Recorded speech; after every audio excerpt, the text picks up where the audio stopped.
Thank you, David. That was so beautiful. So perfect for today and what we're going to be talking about.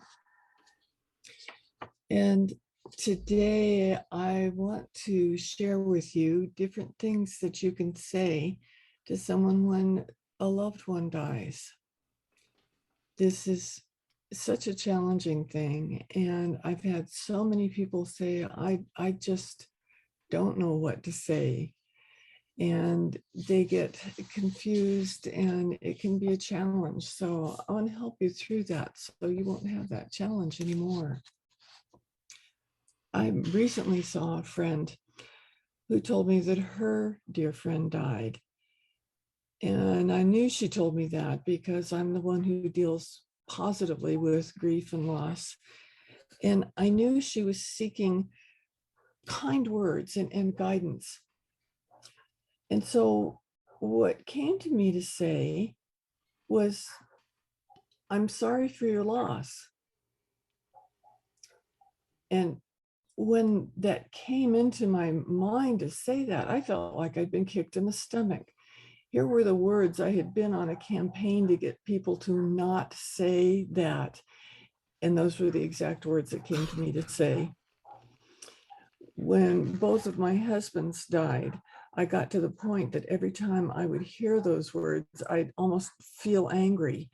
And now look at me, I was already here to say that. I realized at that moment that people say things like, I'm sorry for your loss, because that's a trend in society today. That's what you hear people say. I think people think it's expected of them to say something like that. When you deal with somebody or you see somebody for the first time after they've lost a loved one, you feel that you need to acknowledge it. And that's just the common thing that people say, to acknowledge it. But even though you probably are sorry for the person's loss, the phrase has become so commonplace. It's like, have a nice day, or how are you? You hear that all the time, and people are saying it to be kind and friendly, but there's not a lot of thought that goes in it, and they probably don't really want to know how you are. It's just something that people say. So when people say those words and they don't want a response, they do want to acknowledge your loss, but then they want to get right back to what they were talking about or thinking about. And that's not particularly helpful. So let's go back to my friend that I mentioned. There she stood. She was close to tears. And I knew she needed sympathy, not something flip or trite. So I took a deep breath to center myself. And I said, I know how special he was to you. You did so much for him. And though this was expected, it's still hard. And I know you miss him. Well, when I said that, her floodgates opened up and she began to cry and then to talk. It was just what she needed to hear in that moment. My sister died rather unexpectedly. She'd been sick on and off for years, but we never really thought she was going to actually die. That's a feeling we often have about people that we care about and that we love. So when she died, most people that know me didn't know her. She lived far away and she was a lot older than I was. But I still braced myself because I thought, here we go again. People are going to say, I'm sorry for your loss. And I'm going to get uptight. And I thought, okay, I just need to forgive people that say that, because it doesn't do me any good to hold that toward them. And I know that they're trying to help, that they want to say something. But in the case with my sister, the people that did know her said really nice things about her. Like, what a sweet, kind person she was. And that felt, it just felt good. to have that recognized and hear people say that. Or they'd say, if they didn't know her, they'd say things like, I know she'll always be with you in your heart. Or may your treasured memories sustain you. Those words were so welcome. It really felt good. I really felt comforted from having people say words like that to me. So when the time comes that you want to say something to someone who's dealing with grief or loss, think about what you're going to say before you say it. That's really important. Lead with love, trusting your heart to guide you. When you're honest, kind, and loving, you can't go wrong. And always remember that when you say something to someone who's grieving, it's not about you. That's something that I see a lot happen.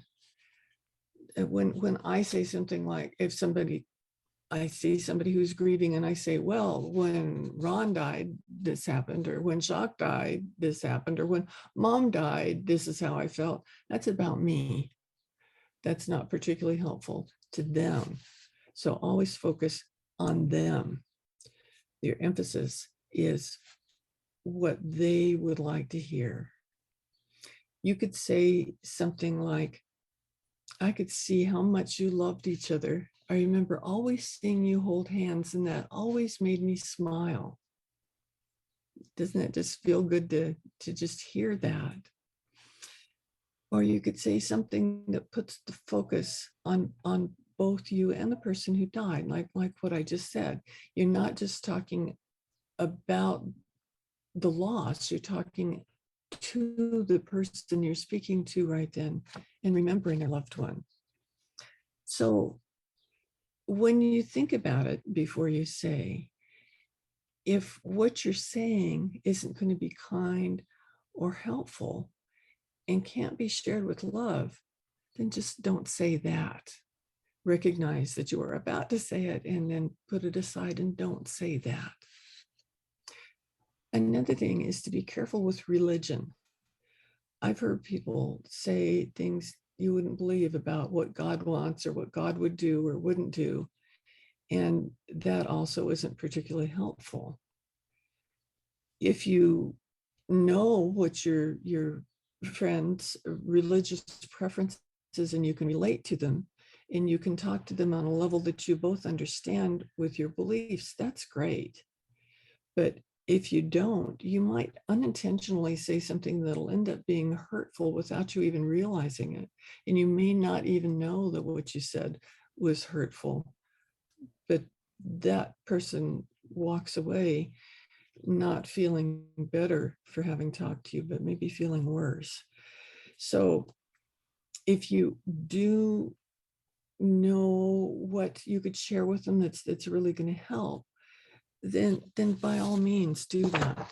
But if you're unsure, just be mindful of what you're going to say. Be proactive in what you say. The thing I heard more than anything else was, just let me know if you need anything.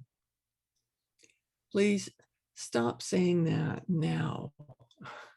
They're not going to tell you. They're not going to call and say, I need this. Or if they do, chances are it's in a place where they really need you right then, and you and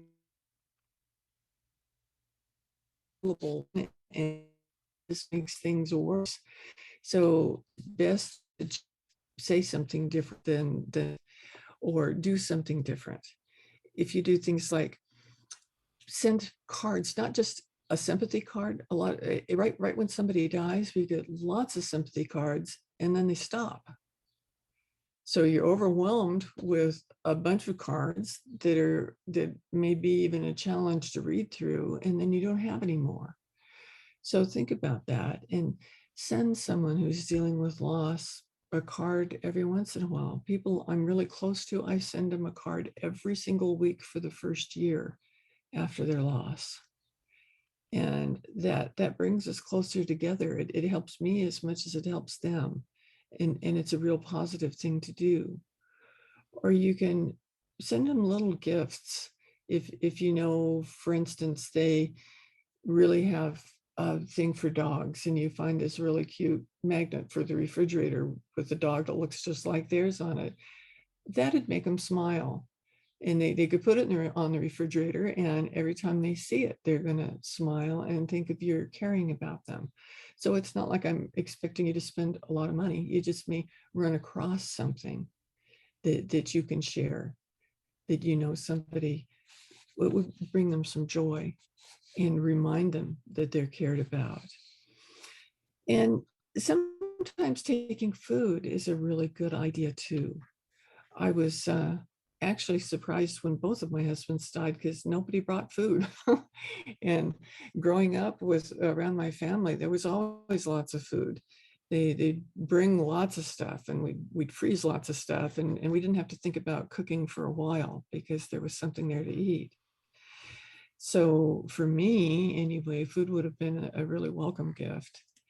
But one thing to keep in mind that I have seen happen is, especially when somebody is alone after their loved one dies, they might not be eating that much anyway.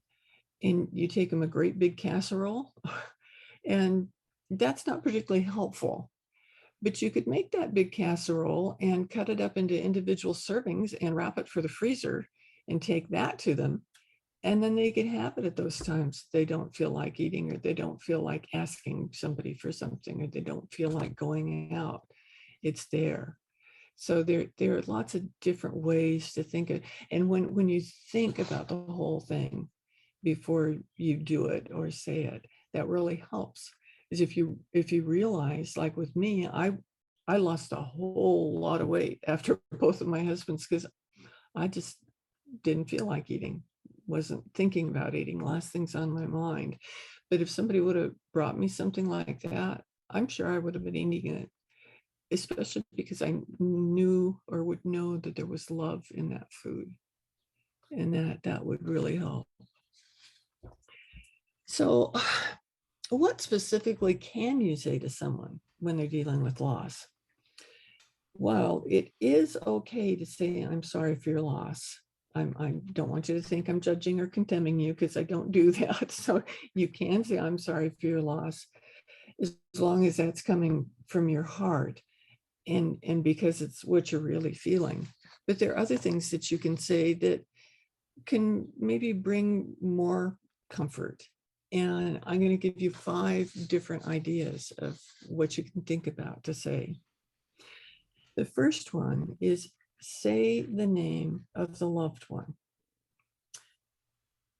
Our society has such a discomfort with death in general that people tend to tiptoe around the edges of bereavement, and they think they're doing the person a favor by not bringing up the person's name because they're concerned that it's going to make them sad, but or that they can't handle it.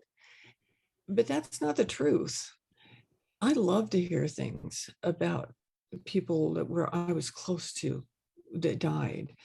Um, for instance, people would tell me, I remember when Ron gave me that great advice, and I know he was always giving advice to people and how much it helped him. And I've had people since then, when they needed the kind of advice that he would give, they said to me, I just think about, what would Ron say? And that would really make me smile and make me happy, and we could get in a nice conversation. Or with my mom, people were telling me what a kind person she was, and that felt really good to have them say something like that. And one of the things I remember at her service, she had 3 women that came to that service, and they had met when they first got married. Now, my mom had been married for 52 years, but these women had met then, and the 4 of them played bridge every week unless somebody was on vacation for all those years. And I just thought that was so cool. And somebody mentioned it at the service. So after the service, people were coming up to me and going, I can't believe your mom was with those people for all those years playing bridge every week. And I always thought they were like part of our family, because every fourth week they'd be at our house playing bridge, and they were always around. And we even shared Thanksgiving with their families every year. So being reminded of something like that is wonderful.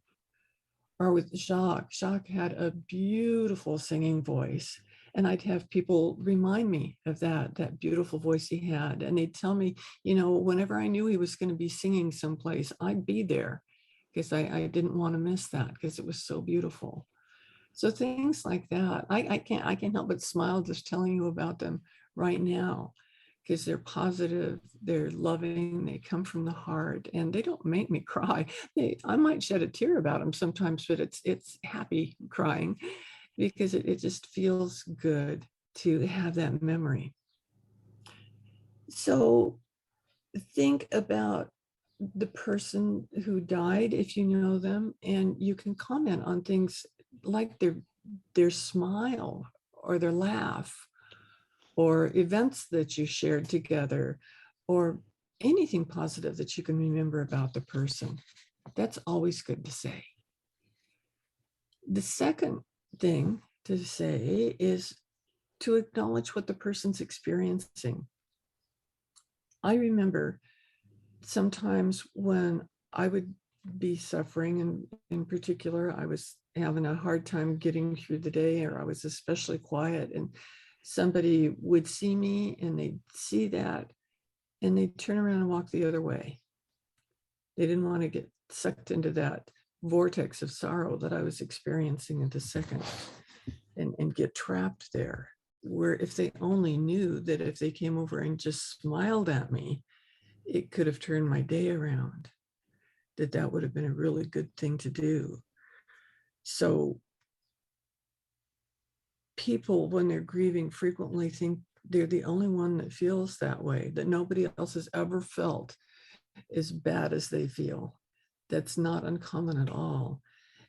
So when you ignore somebody, when you see that they're really down, that makes things worse. It might make you feel like you dodged an uncomfortable situation by walking the other way, but it didn't help that person. And we're always, all of us are going to be experiencing loss at different times in our life. That's just part of the cycle of life. So let people know that you're there and that you'll listen. That's really important. That often you think you have to keep talking to fill the silence when you're around someone dealing with grief, and that's not necessarily so. Sometimes sitting in the silence is what's best for both of you. And anymore, where we're being a little bit more comfortable with being around people, if you can actually sit with them and hold their hand, if you can do that, then that's a wonderful thing. Just expressing what you're feeling, and as someone grieving, knowing that we're heard is invaluable. The third thing is to ask the person to talk to you about their loved one anytime they want to. Make it really clear that you're comfortable with doing that, because a lot of times they'll avoid talking to people about it. It's like the person just never existed, because it's easier to look at it that way.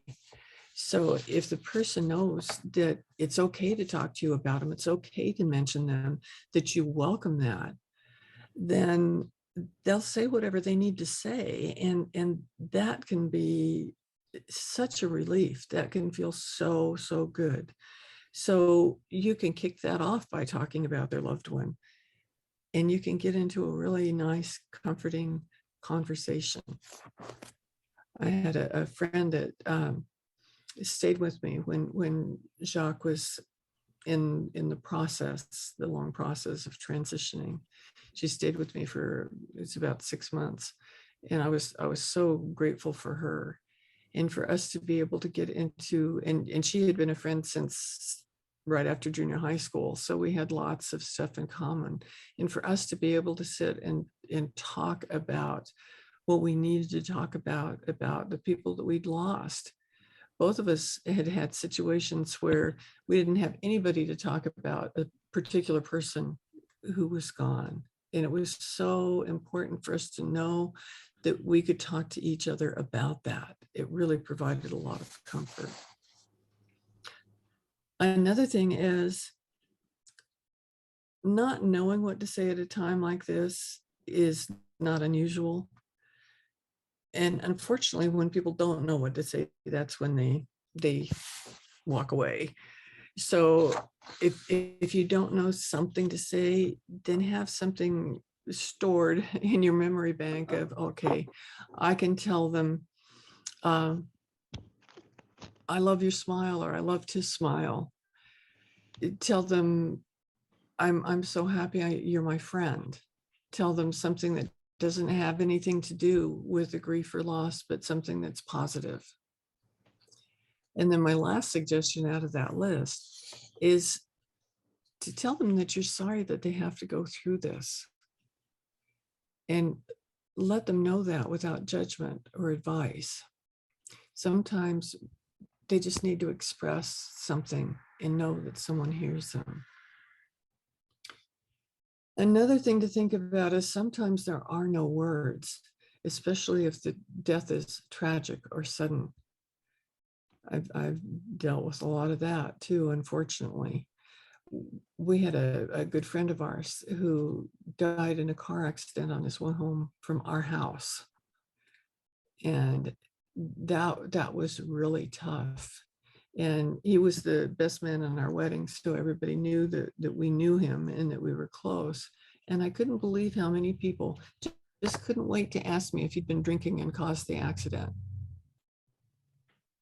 And I was kind of shocked. It's like, number one, what difference does that make at this point? It's already happened. And why are you judging him? Or it felt like they were judging me too by saying something like that. And it wasn't the case. It just, people assume that when there's a car accident that there's alcohol involved, and that's not necessarily so. So be sure when you're talking to somebody, be sure that you're being in full integrity, that you're speaking just the truth and what you know to be true. So remember that old saying, if you can't say something nice, don't say anything at all. That's a good suggestion always, especially in a case like that. So know that your presence matters. Just being there matters, and find ways that you can do that. You might be far away from them. I'm being in Maui now. Most of the people I've known throughout my life are not in Maui, so I'm far away. But I'll make appointments with my friends to have a Zoom call with them so that we can stay in touch. Do whatever you need to do to let them feel your presence. And remember that after the memorial's over, after the flowers have all wilted or died, after all the people go back to their regular daily routine, that's when your loved one or the person that who is dealing with the loss will need to hear from you the most. So everybody's right there, right at the moment, and then they feel like they've done their thing and they get on with their life, and then you're sitting there by yourself. So that's the time to remember to do whatever you can to comfort the person. And I did forgive the people who, I think the term now is ghosted me. They just, especially people who felt like they were more my loved one's friend than me. A lot of them just disappeared from my life. Each time somebody died, I lost people that I was close to, or I thought I was close to. So even though I've forgiven those people, it's a reminder to me to stay close with the people that are left behind when a loved one dies. Like, for instance, Jacques had a really big family, and I'm still close to them. They still call me. They come to visit me in Maui. They are always in touch online, and it's wonderful to be in touch like that. And with Ron, I'm in touch with his guy friends. He used to talk to him on the phone all the time. And so I still, actually, not all of them are still here. Yeah. Stay in touch with them. It helps us both. So make sure that you don't just say something and then not be there. Stay, especially the first year. And if you know when times are special, like if you know it's a birthday or a Mother's Day or Father's Day or a holiday, whatever it is, make sure to remember that person on those special days. And right now we're all dealing with a lot of loss, different kinds of loss. Then it seems like we haven't had so much in common at the same time, between COVID, between the war, between all the tragic gun violence, all these things that are going on. We're all grieving all this stuff on some level. So don't just hold on to that. Talk to people about that too. Have a conversation, let it out. And if you don't feel like you've got somebody to talk to about it, write it down. Use your journal. The more you talk about it, the easier it is to deal with it, or write about it, the easier it is to deal with it. So just remember, when you want to say something to someone who's dealing with loss, to say something from your heart that's based on love. And when all this is done, what else can you say to help? Or what else can you do? And my best advice is to do something, whatever you choose. I hope you'll take these words and that they'll provide comfort for you and support for you when you're dealing with somebody who's dealing with loss. And I'm always here, and I have lots of resources, so feel free to contact me. I'd be happy to tell you about the different resources too. So I'm so grateful that I got to speak with you today.